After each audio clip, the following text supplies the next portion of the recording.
A dumped quote feels dropped in, like a stranger in your paragraph.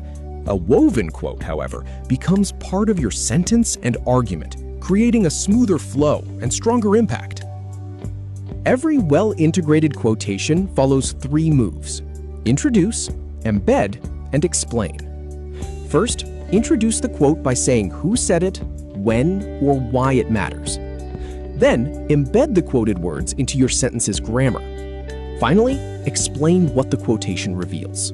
Here are 2 examples demonstrating the same 3 moves but with different punctuation. Example 1 uses a signal verb plus a comma. Example 2 uses a colon to introduce the quote. Though the punctuation differs, both examples follow the essential structure of introduce, embed, and explain. Each example includes an italic note that names the distinctive move demonstrated. These notes tell you what the example is showing and name the move you can borrow. Across all 25 examples, these notes create a catalog of variations for your own writing. Use 2 passes when reading each example, one for sense and one for structure. The first pass focuses on flow and sound.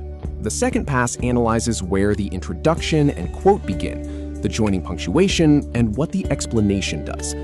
Then find the same move in a different example to incorporate it into your writing.